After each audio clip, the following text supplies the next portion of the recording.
नमस्कार, जय हिंद। भारत तक देख रहे हैं आप। मुसीबत के वक्त में भारतीय परंपरा रही है कि हम सिर्फ और सिर्फ लोगों की मदद करें और उन्हें उनके अच्छे की हम कामना करें। हम इस वीडियो में ऐसी ही एक बात करने जा रहे हैं, लेकिन सबसे पहले हम याद दिला दें कि दिल्ली की जो सरकार है, यानी कि अरविंद केजरीवाल की सरकार है, उसने देश की सेना से मदद मांगा है ऑक्सीजन और तमाम संसाधनों से निपटने के लिए जो है कोविड की जो सिचुएशन है उससे निपटने के लिए। हम यहाँ पर सिर्फ एक छोटी सी बात याद दिलाकर आगे बढ़ेंगे कि यही वो इस पार्टी के ही नेता हैं जो लगातार सेना की शौर्यता पर सवाल उठाते रहे हैं। उन्होंने कभी सर्जिकल स्ट्राइक पर सबूत भी मांग लिए थे। खैर, आगे बढ़ते हैं।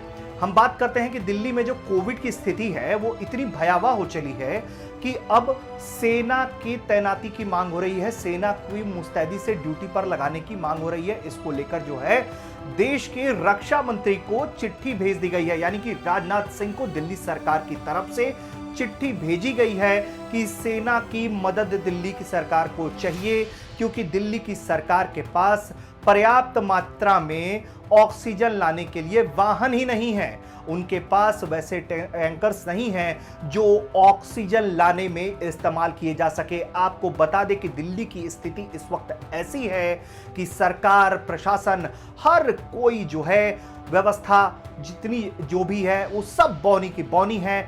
आम जनता आपस में सोशल मीडिया के थ्रू जितनी मदद हो सकती है वो दिल्ली में एक दूसरे लोगों को देने का काम कर रही है।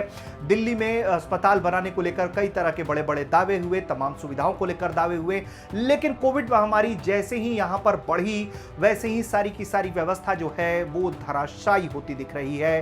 दिल्ली में अगर हम कोविड केसेस की बात करें दोस्तों, तो दिल्ली में रोजाना 20,000 से अधिक मामले आ रहे हैं। 400 से अधिक लोगों की मृत्यु बीते 2 दिनों से लगातार हो रही है। इसके पहले यह आंकड़ा 350 के पार था। इस तरीके से दिल्ली में जो व्यवस्था है कोविड से निपटने की वो बदहाल नजर आ रही है और इसी से निपटने के लिए देश की सेना से जो है दिल्ली के उप मुख्यमंत्री मनीष सिसोदिया ने भी कैमरे के सामने मदद मांगी है और अब देश की सेना जो है वो पूरे मुस्तैदी के साथ सेवा में जुटकर जो है दिल्ली को राहत पहुंचाने का काम करेगी। आपको बता दें कि डीआरडीओ भी जो है लगातार दिल्ली के लोगों को राहत देने के लिए वो पहले से ही एक 500 बेड का अस्पताल चला रही है। आईटीबीपी के डॉक्टर्स भी वहां तैनात है डीआरडीओ द्वारा बनाए गए कोविड अस्पताल में।